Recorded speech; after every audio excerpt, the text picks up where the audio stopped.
Side खबरों के लिए सब्सक्राइब करें फ्लेम मीडिया और उसके बाद बेल आइकन को प्रेस करें ताकि सबसे पहले आपको मिले एक्सक्लूसिव खबरें।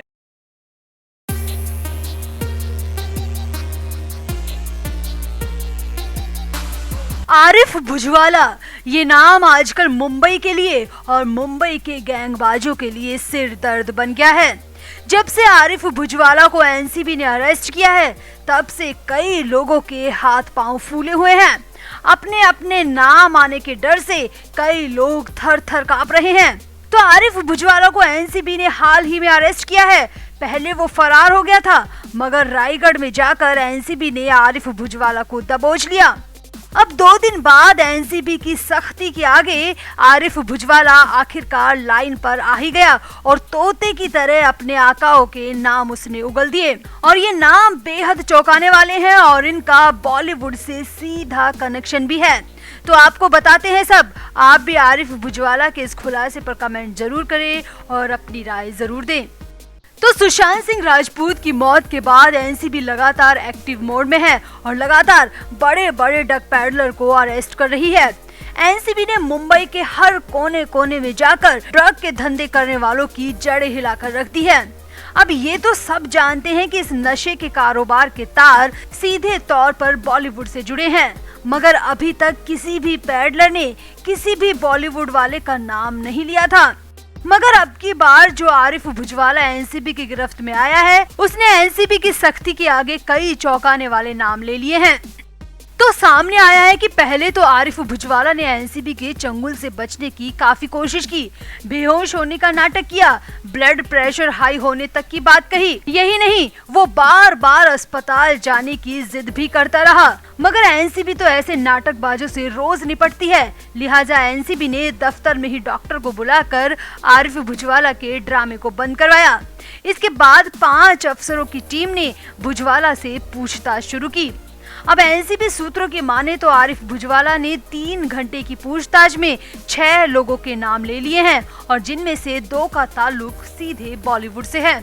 सूत्रों की माने तो भुजवाला ने बताया कि उसे माल की सप्लाई के लिए अलग अलग नंबर से फोन आता था और एड्रेस के मुताबिक माल की सप्लाई की जाती थी।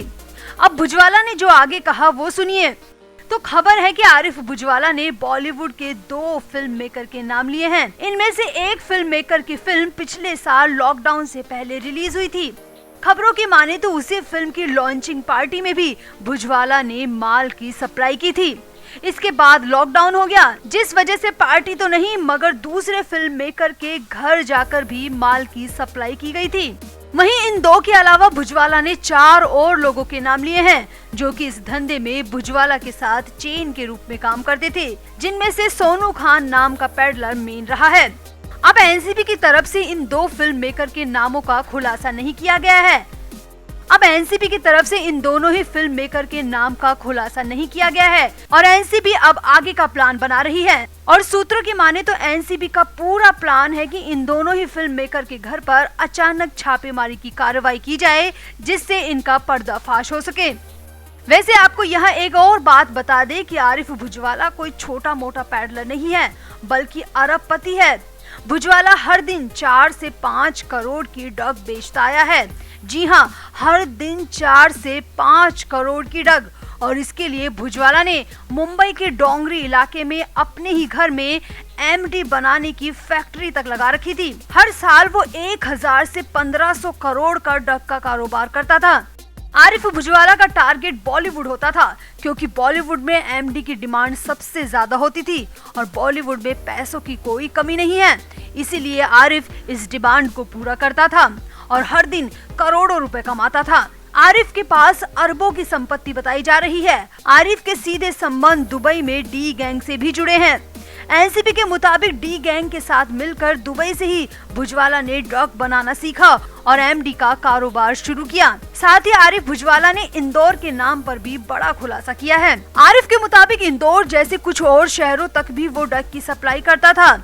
इंदौर में होने वाली पार्टीज में भी आरिफ भुजवाला सोनू खान नाम के पैडलर के जरिए ड्रग की सप्लाई करवाता था और वहां भी इसके तार जुड़े हुए हैं, जिसके बाद एक टीम को जांच के लिए मुंबई से इंदौर भी भेजा गया।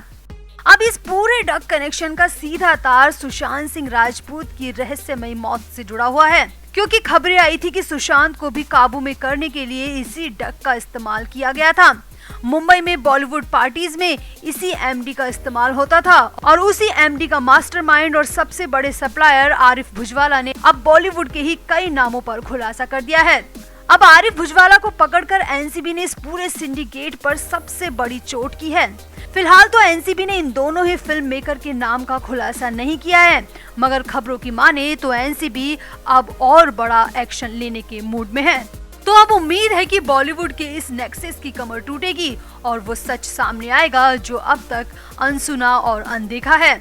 उम्मीद की जा सकती है कि इसी एक्शन के बाद सुशांत की जांच भी आगे बढ़ेगी और सुशांत को भी इंसाफ मिलेगा, क्योंकि कहीं ना कहीं रिया चक्रवर्ती भी इन सब में लिप्त थी और रिया चक्रवर्ती सुशांत की मौत से 7 दिन पहले तक सुशांत के साथ ही थी।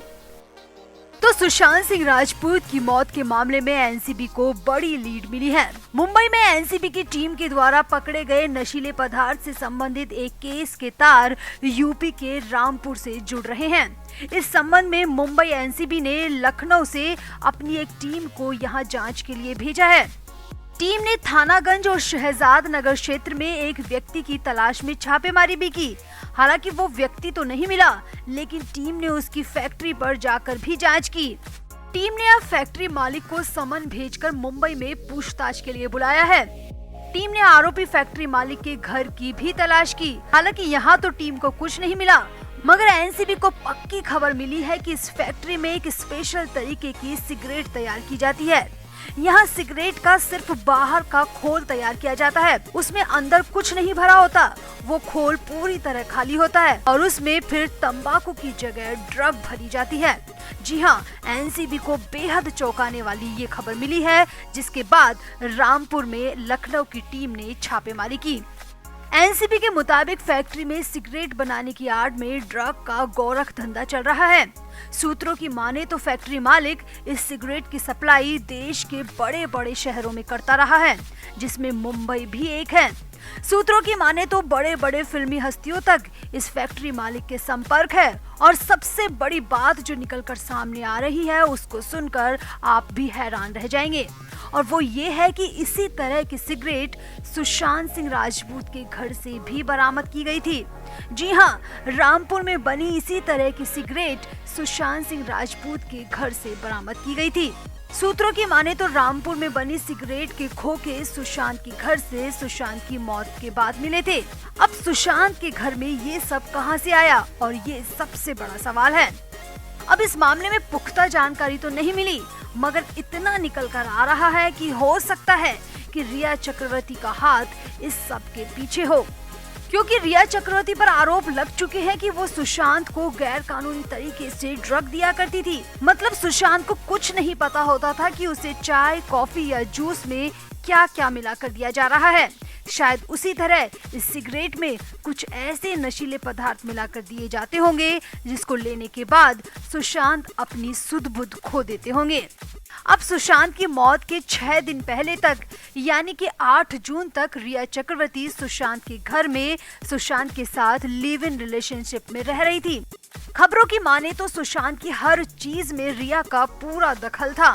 दवाई से लेकर खाने, कपड़े या फिर किसी से मीटिंग तक रिया ही डिसाइड करती थी। तो ऐसे में हो सकता है कि इस तरह की सिगरेट भी रिया ही मंगवाती हो। और अगर एनसीबी को ऐसा कोई भी लिंक मिलता है तो रामपुर में जांच का विषय सीबीआई के लिए भी है, यानी एनसीबी और सीबीआई दोनों मिलकर रामपुर के इस फैक्ट्री मालिक से पूछताछ कर सकती है। Flame media report.